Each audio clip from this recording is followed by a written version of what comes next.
Sidang perdana perkara dugaan pencemaran nama baik terkait tudingan ijazah palsu terhadap Presiden ke-7 Joko Widodo mulai digelar di Pengadilan Negeri Jakarta Timur pada Kamis 2 Juli. Terdakwa dalam perkara ini adalah Tiasuma Tifauzia atau Dr. Tifa. Sebelum ikuti sidang, Dr. Tifa sempat menantang Jokowi agar bisa hadir dalam persidangan. Agenda sidang perdana berfokus pada pembacaan dakwaan oleh tim jaksa penuntut umum. Pada tahap awal persidangan, Pengadilan Negeri Jakarta Timur memberikan izin kepada awak media untuk melakukan siaran langsung selama proses sidang berlangsung. Namun, kebijakan itu hanya berlaku pada sidang perdana. Memasuki tahap pembuktian, pengadilan tidak lagi memperbolehkan live streaming.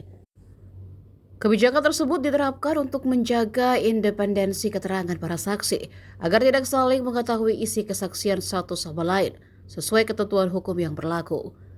Menjelang persidangan, Dr. Tifa juga menyampaikan pesan yang ditujukan kepada Jokowi melalui akun media sosial X miliknya pada Rabu 1 Juli. Dalam pernyataannya, Dr. Tifa menegaskan dirinya siap menghadapi proses hukum di pengadilan. Ia juga menyoroti pasal yang digunakan Jokowi untuk menjerumuskannya masuk dalam pidana 8 hingga 12 tahun penjara. Ia pun menantang Jokowi untuk hadir langsung dalam sidang layaknya apa yang dilakukan Dr. Tifa dengan menghadiri sidang. Terdakwa ya sudah dibacakan dakwaannya. Apakah saudara mengerti? Sudah paham mengerti? Ya. Yang mulia izinkan saya untuk berkonsultasi dengan advokat saya. Silahkan.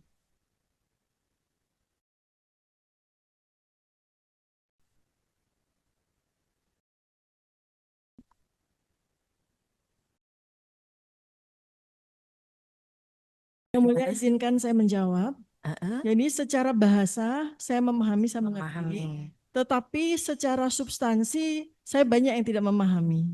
Begitu ya. Apa perlu dijelaskan lagi? Kalau bahasa kan paham ya. Betul. Berarti jelas. kan yang tadi dibacakan saudara mengerti. Intinya Secara kan seperti itu ya. Mengenai Siap. isi materinya nanti ada ininya sendiri ya. Siap, Yang Mekanismenya mulia. sendiri. Nah, agar tidak bolak-balik nanti konsultasi dengan penasihat hukumnya, advokatnya ya. Begini terdakwa ya. Dari yang dibacakan tadi dakwaan, ada beberapa pasal dakwaan yang memenuhi ketentuan pasal 204 ayat 5, ancaman di bawah 5 tahun, ya. Saudara bisa melakukan atau mengupayakan perdamaian dengan korban. Kedua,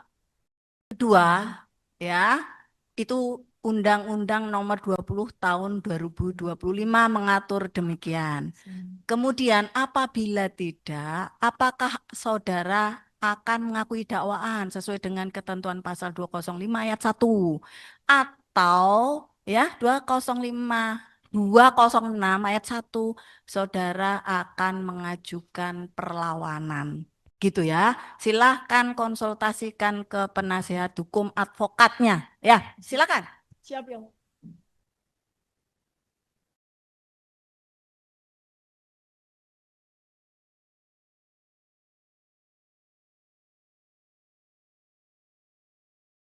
Jawab sendiri atau ke advokat, tim advokatnya? Izin Yang mulia saya akan Ya. menjawab sendiri. Oh, silakan. Jadi berdasarkan konsultasi saya dengan para advokat saya, pertama saya tidak akan melakukan restoratif justice.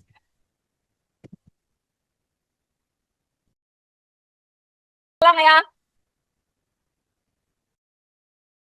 Ya, sesuai dengan peraturan Mahkamah Agung nomor 5 tahun 2020, serta dalam KUHP juga sudah diatur tidak boleh melakukan langsung bereaksi terhadap entah itu keterangan saksi, keterangan terdakwa atau apa yang terjadi di persidangan bagi pengunjung seperti itu.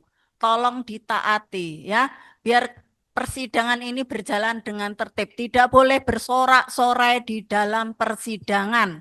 Intinya seperti itu.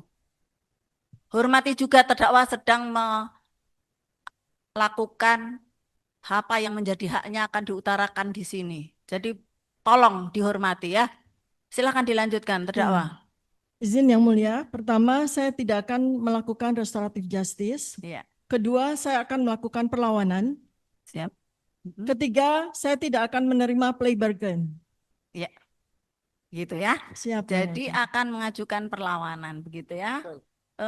Waktu berapa lama untuk tim advokat? Maaf yang mulia, Siap. saya akan tekan. Kami belum bisa memberikan jawaban sebelum mendapatkan berita acara.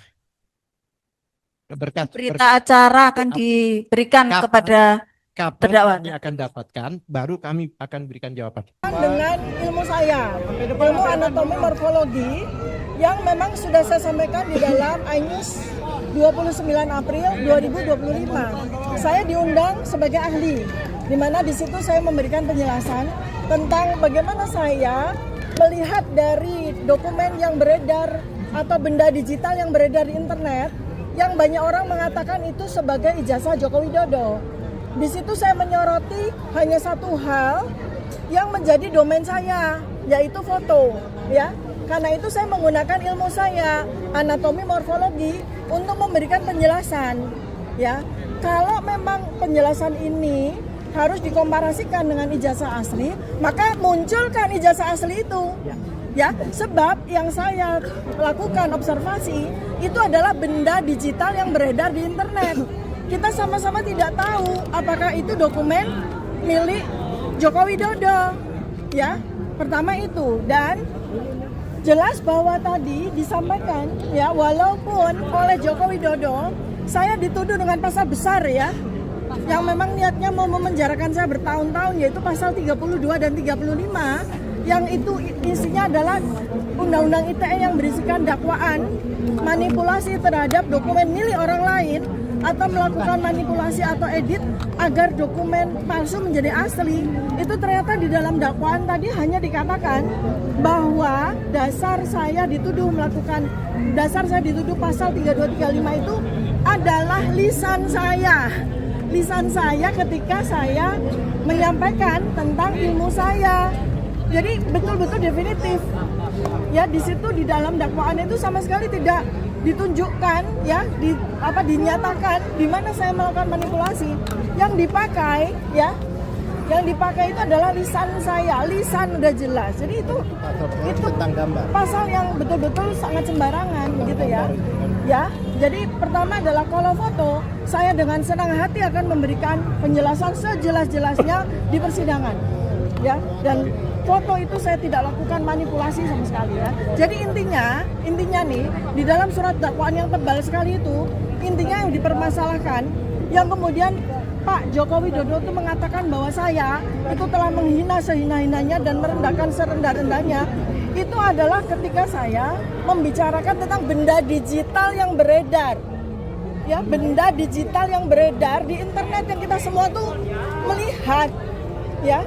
Dan saya juga memberikan penjelasan secara keilmuan saya, ya, sesuai kompetensi saya sebagai dokter. Jadi pasal ini semua itu tidak ada relevansinya dengan saya. Nah, adapun tuduhan yang rendah, ya, artinya yang tuduhan yang bulanan tahunan, yaitu yang berkaitan dengan pasal pencemaran nama baik dan fitnah, ya, itu tolong dibuktikan dulu di mana saya melakukan pencemaran nama baik, di mana saya melakukan fitnah. Karena yang saya bicarakan, yang menjadi objek kajian saya, yang menjadi objek observasi saya itu benda digital yang beredar di internet.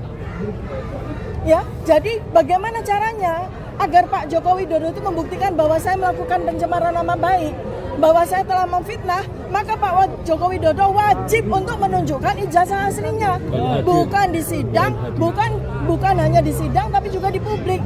Oleh karena itu, karena ini adalah delik aduan juga, pencemaran nama baik dan fitnah, maka Pak Joko Widodo mutlak wajib hukumnya hadir di persidangan, tidak melalui mekanisme-mekanisme seperti yang disampaikan oleh para advokatnya, ya. Demikian teman-teman, ya. Jadi saya akan sangat percaya diri untuk memberikan penjelasan tidak hanya di sidang, tapi juga kepada seluruh masyarakat Indonesia. Dan ini alhamdulillah juga ada beberapa media internasional, ya.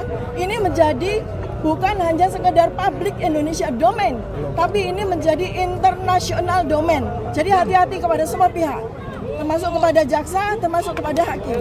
Karena tadi jaksa seakan-akan ingin menyembunyikan berkas perkara, berita acara pemeriksaan. mereka nekat ngeyel tidak mau memberikan BAP kepada kami. Padahal itu secara undang-undang itu penting sekali. Silakan Datuk. Download Tribun X sekarang. Menghadirkan lokal menjadi Indonesia.